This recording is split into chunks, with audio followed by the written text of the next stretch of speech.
Hello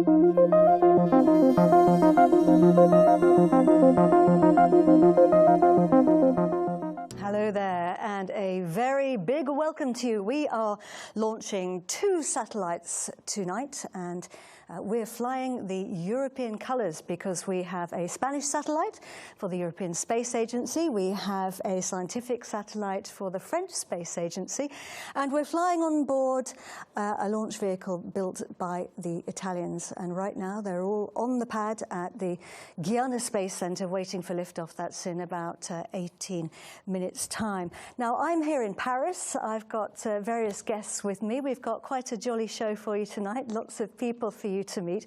We'll be going over to the European Space Agency and to the control centres and meeting the teams at the French Space Agency in Toulouse in France.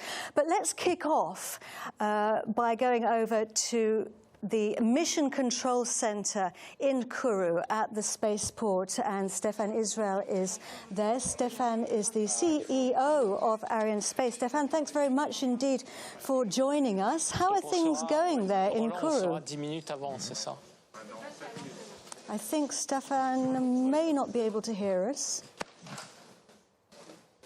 He's putting his earpiece in, so I think that we'll be coming to Stéphane in just 1 minute. So let's give him a beat to get his earpiece ready. Hey, Stéphane, I wonder if you can hear me now. It looks like we are waiting for Stéphane to be able to hear us. Stéphane Israël, the CEO of Arianespace. Stéphane is in the Mission Control Center there. Can you hear me, Stéphane? So let me just... Yes, I hear you very well, Cathy. Thanks very much, Stéphane. How are things going in Kourou? Well, things are going very well. We are now just waiting for the latest news of the weather, because we have just had a red link to a risk of lightning, and you know that this is a risk we cannot make because this is a risk for the integrity of the launcher. So we will know in a few minutes, 10 minutes before launch, if this red becomes green, which in this case would be favorable for tonight, or if we have to wait up to tomorrow to make a new tentative. So we will know that in a few minutes. Okay, well, while we are waiting for that, Stéphane, do you want to just tell us a little bit about the flight team who you have with you tonight?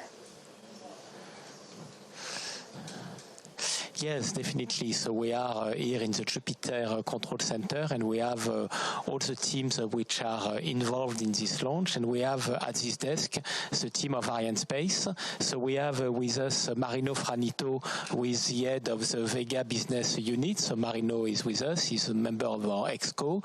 We have Bruno Gérard, our director d'établissement.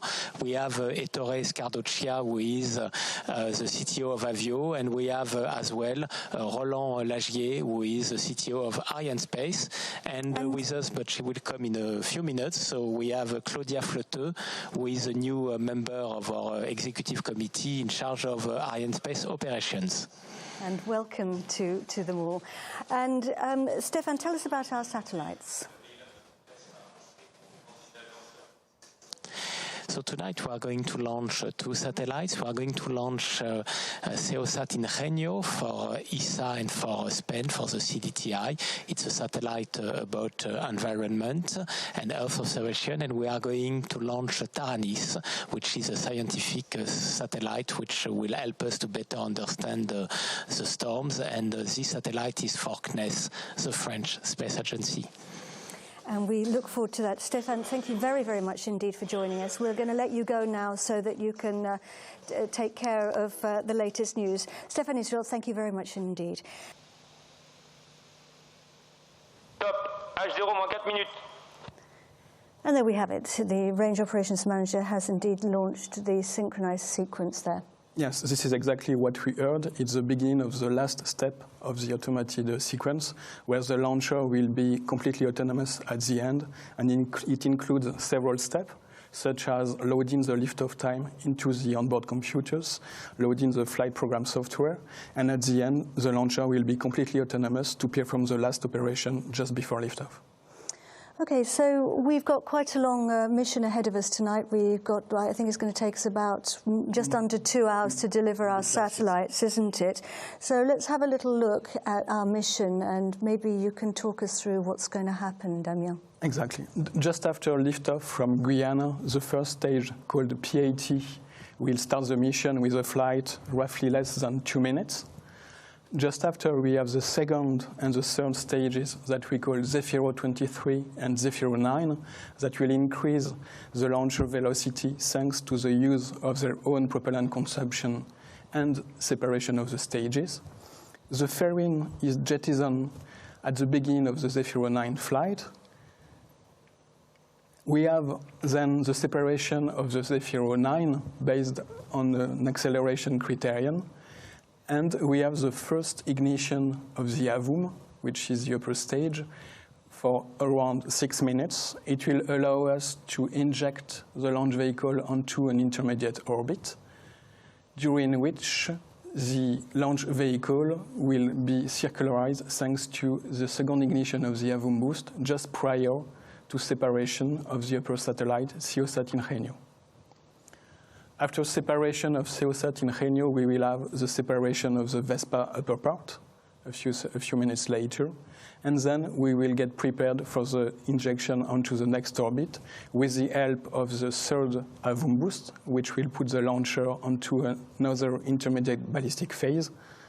At the end of this ballistic phase, we have a fourth AVUM boost that will allow us to circularize the orbit prior to injection and separation of our second passengers, Taranis. The mission is not ended yet for the launcher at this point of the time, and we will complete the mission from the launch vehicle point of view with the fifth AVUM boost, which allows us the control re-entry onto Earth.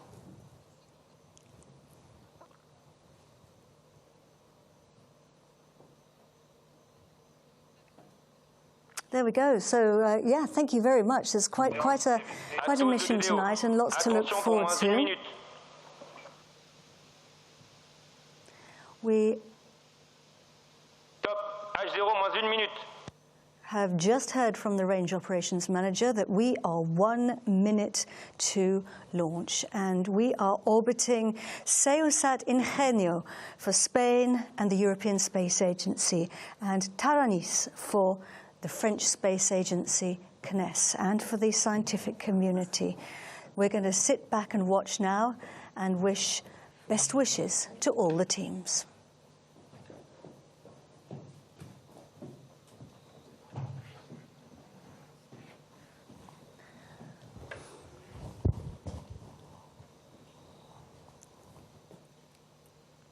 À tous de DDO, attention pour le décompte final.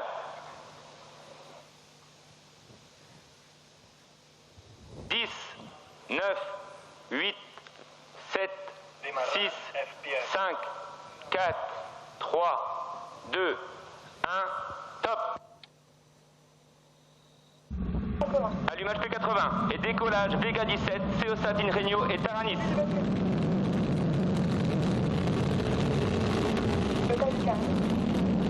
Propulsion est nominale.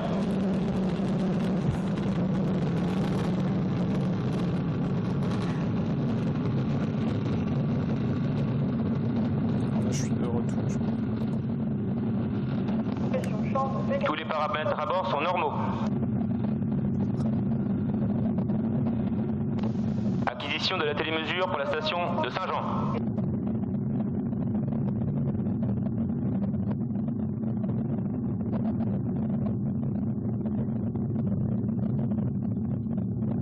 And they are off.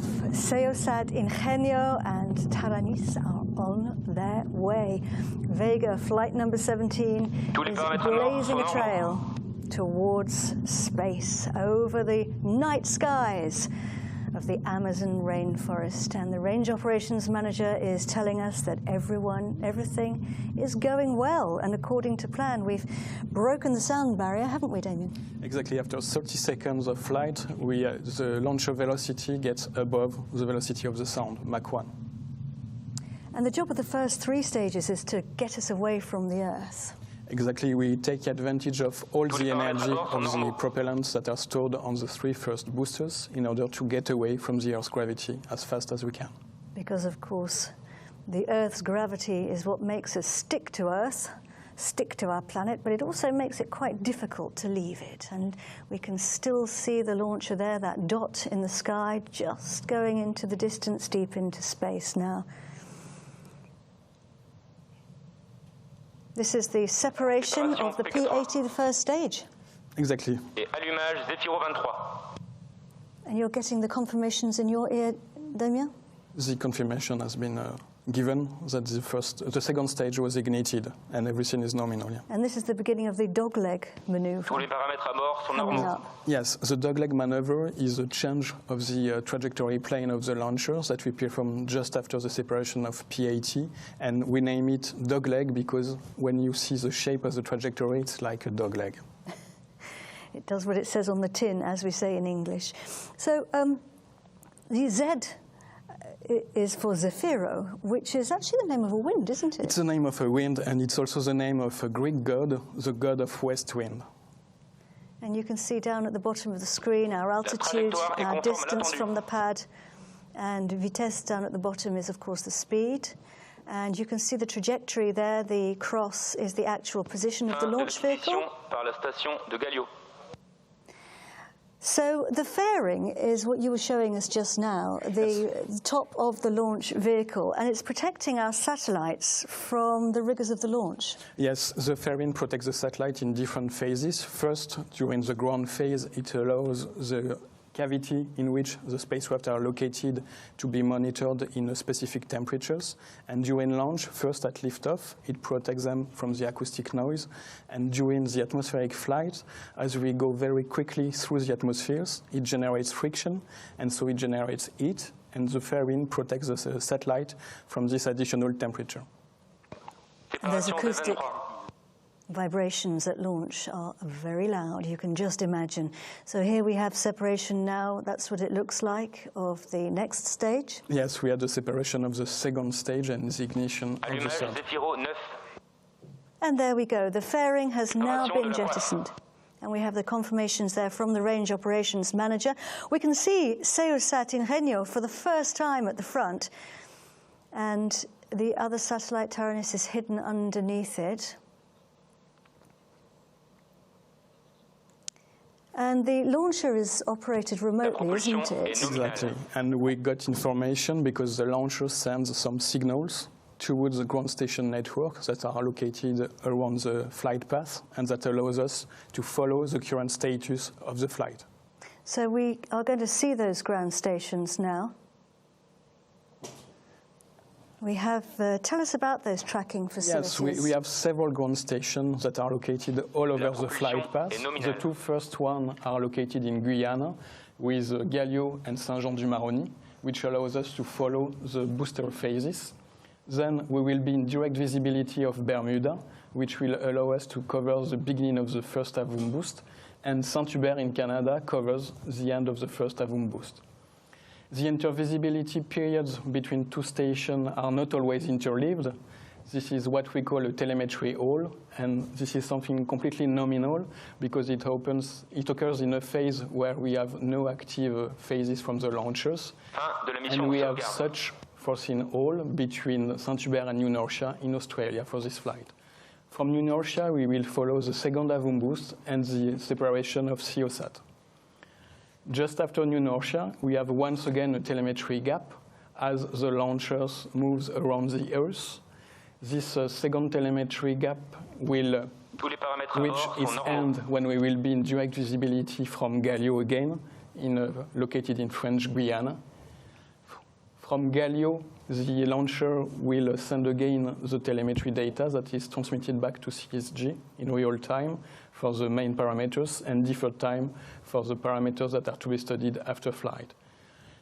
we have a slight telemetry hole before being again in visibility from Bermuda and from Saint-Hubert, where we will complete the mission from the launcher. Okay, so we are now 6 minutes and 17 seconds into our flight. We are traveling at a speed of nearly 8 kilometers per second, which is just phenomenal, really, when you think about it. He's telling us that everything is going well. And we have separation there of the Z9.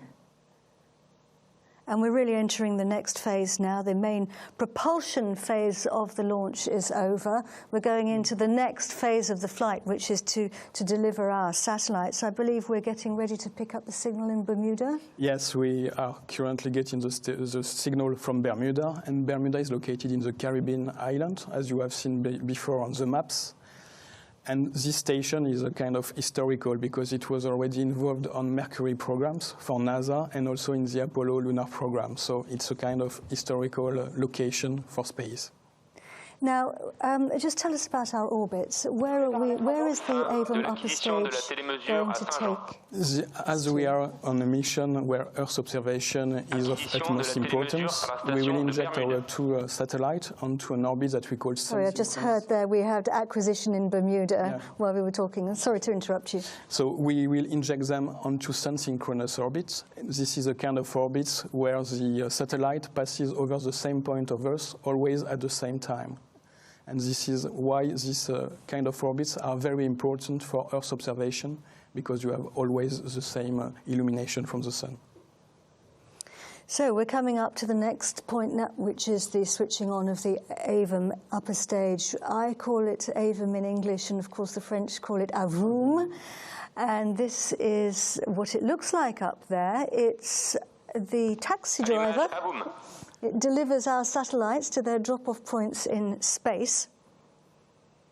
And La propulsion est nominale. It's really the next phase of the journey now, isn't it? And now AVUM has taken the wheel, if we can say, so it will propel our launch vehicle with the satellite up to their injection orbit. So for this mission, we will have 2 boosts before separating SEOSat and 2 other boosts before releasing Taranis. And our 2 satellites, of course, have 2 project directors, and I've been talking to them earlier. Beatriz, this is a really important satellite for Spain, and you must feel incredibly proud as a Spanish woman. Yes, good evening, Katie. As a Spanish, you're right. I'm extremely proud to participate to this mission because this is the first satellite that has been fully designed and manufactured by the Spanish industry through a consortium of the different companies of the space sector led by Airbus Defense and Space. SEOSat-Ingenio is also the 10th satellite that Arianespace has launched for Spain, but it is the first that could be for the Earth observation, and also the first that is using the smaller launch vehicle of our family, Vega. So while this, if we don't take into account the 6 other auxiliary payloads that we have also launched for Spain, and 3 of them in the previous Vega right-share mission in September. So it is a great day for Spain, but also for France and for all the European countries that has participated to this mission. Indeed, it is a great day for France, Fabrizio, but also from a scientific perspective, Taranis is important for all of us on Earth, isn't it? Hi, Katie. Yes, you are right. Taranis, whose name, you know, comes from the Celtic god of thunder and lightning, but that's also the acronym for tools for the analysis of radiation from lightning and sprites, is all French microsatellites designed, built and operated by CNES. Main mission is scientific one. In particular, the main mission of Taranis is to probe, investigate and probe the physics mechanism that are behind such storm phenomena, so-called TLE, transient luminous event, and TGF, terrestrial gamma ray flashes. But as you said before, the data recorded and delivered by the 8 payloads that are on board of Taranis will be used also for operational application like climatology and weather forecast. And Beatriz, the satellites are travelling today on board the Vega launcher together, but they've actually travelled all the way to Kourou together, haven't they? Yeah, yes, you're right. The two customers got in touch for sharing the transportation of the satellites. So they have arrived on the same plane here in French Guiana. And the collaboration between the two customers have continued all along the launch campaign, because as I said before, there has been a really great teamwork. And I would just to add that these two satellites have been married since the beginning, since the signature of the contract, and now this honeymoon will be shortly ended because they will be separated in space. Thank you very much indeed, and best of luck for the launch today, Beatriz and Fabrizio. Thank you very much, Thank you. Katie. Bye. Well, it's a good separation. And of course, as we've been hearing, the Vega launcher is a very special member of the Arianespace family. She's the youngest of the 3 launch vehicles that are operated by Arianespace. Marino Fragnito is the head of the business unit at Arianespace and the Vega business unit, and he joins us now because we're going to just take a little section now, Marino, to talk more about Vega. So just tell us a little bit more about tonight's launch. Yeah, hi, Katie. So first of all, I have to say that I'm very happy to be here roughly 2 months after the VV16 flight, which has been, a very complex flight and a great success with 53 satellites on board. We were in the middle of the COVID crisis, so it was very important for us to come back to launch in this period. And now, today, just after 2 months, a bit more than 2 months, we are here again with a very complex mission. So I think Fabrizio and Beatriz have already talked about tonight's launch. I liked very much what Fabrizio said about the separation of the satellites in flight, but I have to say that it's very important for me to point out that Arianespace is able to build these very complex missions, like the one for SSMS, like the one that we're performing tonight for the benefit of the European institutions tonight. We have 2 satellites together. We have, as they have explained, we have built this mission since the beginning. We are married to satellites, so it's very complex to be able to conceive these missions thanks to this very versatile launcher that we have, capable of injecting the satellites in 2 different orbits at the same time. And we see that multiple launch and dual launch is becoming the standard for this launcher. So it's the standard for Ariane since a long time. It has been a standard for a long time, double launch. And now we're going more and more towards multiple launch approach, and with Vega C this will become even more and more the regular approach that we will use in order to optimize the launch cost for our customers. And so we'll share the same launcher. We'll have a great benefit for all the customers and the institutions which will come aboard. Thank you very much indeed for that, Marino. It was really, really interesting. Joining us here in the studio is Daniel Neuenschwander, who's the Director of Space Transportation at the European Space Agency. Thank you very much indeed for being with us, Daniel. I mean, as we were saying there, Europe is blessed with a family of launchers, aren't we, which can take virtually any satellites to virtually any orbit. Yes, any payload to any orbit, but in addition to that, also from European territory. I think for autonomy of action in space, for Europe, it is crucial that our institutional customers have the possibility also to launch from our own territory. Then today we have Vega, Ariane 5, Soyuz from CSG in operation, and tomorrow we will put into the market Vega C, Ariane 6, a new family, but with the same full range of performance. And last but not least, I would like to underline the support that member states give to Vega C, which is coming in soon, through the increased support with regard to Vega. We have nearly doubled the number of participating states, showing also their commitment to independent access to space through Ariane and Vega on the one side, and on the other side, also showing that Vega is the right vehicle with the right capabilities to address also new markets. So the new vehicle, Vega C, is going to be a real game changer, isn't it? For sure. Vega C being introduced mid-next year will, on the one side, increase its capability of launch of Vega, from going from 1.5 tons to 2.3 tons, and also doubling the volume under the fairing, which is also a key aspect to address new markets. Then Vega C will also have a joint solid rocket motor, the P120C, together with Ariane 6, which of course lowers the costs in development and in production. And last but not least, Vega C will have the opportunity to launch ride shares. Marino just spoke about the last Vega launch, where we had a proof of concept of a new adapter allowing us to launch 53 satellites. This is now done. Vega C will be able to address this on a regular basis, and on top also new missions like Space Rider.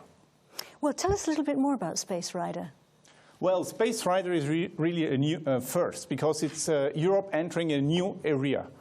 We will have now the first reusable space transportation system for in-orbit servicing and also return from space. And this will allow to address and open up new perspectives, new markets. The spacecraft will have roughly the size of 2 minivans, stay in orbit for a couple of months, 2-3 months, and then come back safely on Earth, be refurbished and launched again. That's really exciting, very, very exciting, and something to look forward to. So Daniel, thank you very much indeed for joining us in the studio. So we are going to go now to a film about French Guiana, because the Guiana Space Center is in French Guiana, which is in South America.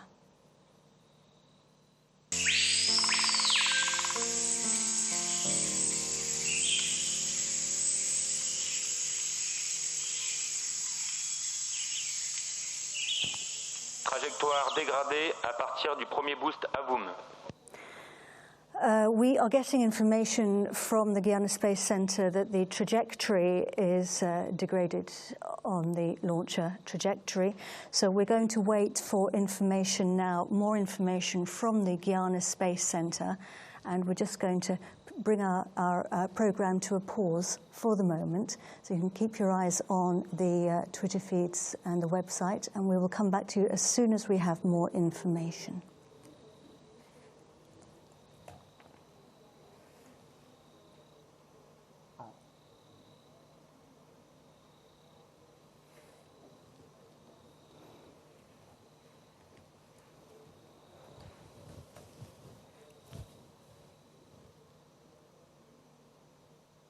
So we're coming back to us, the flight of VV17 Vega, flight number 17, SEOSat-Ingenio and Taranis, and we are just getting information, waiting for information now, because we have had information that there's been an issue with the telemetry, but we're waiting to get more now from the Guiana Space Center.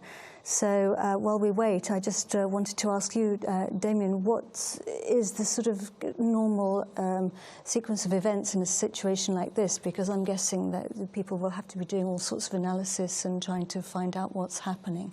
At that moment, I think that the team are probably gathering all the available data in order to get an understanding of what's going on. And then we will wait for further information from Guiana Space Center. And of course, the Guiana Space Center will come back to us as soon as they can bring us more information. And I think in the meantime, we will again point you... Poursuite des activités BLA au profit de VV17. En attente d'informations complémentaires sur la situation bord. Que tous les moyens restent configurés. Can you translate that for us, Damien? It was a message from the range operation manager that was stating that from the ground side, all the operations are going on. It means that all the equipments are in waiting mode for a new analysis or new data coming from the launch vehicle side, and that they remain in a waiting mode, waiting for additional information coming from the launcher or additional acquisition coming from other means. So let's just remind everybody of our two satellites on board. We have SEOSat-Ingenio, which is a Spanish satellite of the European Space Agency, and we have Taranis, which is a scientific satellite for France. for the scientific community and for the CNES, which is the French space agency. Just a sort of a recap of events so far. We did have a red weather at the beginning, but that then resolved itself, the weather status panel, and we were able to launch on time. But we are now waiting for more information because all the teams are probably working on now from different sites, from different entities, from the CNES side, from Arianespace, from AVUM. In such a difficult moment, all the teams gather together to put all their efforts in order to try to understand and to get all the data on the table in order to get a clear status of what is going on. So we will point you again towards the Twitter feeds, the Arianespace website, and we will just take another pause now in our program. Have we got more information? No. We will take and come back to you shortly when we have more information. Actually, one thing we can talk about, which is something that's been done, which is a really interesting subject, is the tests that have been done for Vega. We just to explain to everybody, we have the Vega upper stage has an adapter, doesn't it, which you were telling us about. Yes. For this flight, we had a specific adapter between Taranis and the launch vehicle. It is called a PASS 610S. So 610 is the diameter of the interface between the adapter and the satellite, which is roughly 610 millimeters. And due to the sensitivity of the Taranis spacecraft to the shock environment, specific tests have to be performed in order to demonstrate the compatibility of the satellite with the environment generated by the launcher. So the test there were several tests in several phases. The first phase was basically to check a kind of fit check, what we call a fit check, that the satellite can be mated completely properly onto its adapter from mechanical point of view and electrical point of view in order to check that there is no interferences and that all the signals can be acquired correctly between the spacecraft and the launcher. And also a second part of the step that was to demonstrate that the spacecraft can sustain the shock environment generated by the launcher, because during the flight we have several separation events. So the P80 separation, Zephyr 23 separation, Zephyr 9 separations, and the separation of the fairing, of course, and the separation of the spacecraft from the launcher itself. The most dimensioning events usually correspond to the separation of the fairing, the separation of the Zephyr 9, and the separation of the spacecraft from the launcher. So Arianespace, together with CNES, put in place dedicated tests in order to check that the spacecraft was compatible with this specific shock environment, and so could sustain all the separation events during the flight. This is an approach that we applied on some spacecraft when we need to demonstrate specifically that the spacecraft can sustain this level of shock. In the case of Taranis, it was due to the fact that Taranis was derived from a Myriad platform, which was a platform developed by CNES a few years ago. And this platform was developed according to specifications that did not take into account the Vega user's manual at that time, because it was not yet available. So we had to perform, I would say, a delta qualification, delta verification for the Myriad platform specifically for Taranis. Yeah, so there's been a lot of good tests going on there, and it's really interesting. And we're just hearing from I'm just hearing in my ear that we're hoping to hear from Stefan Israel shortly, the CEO of Arianespace.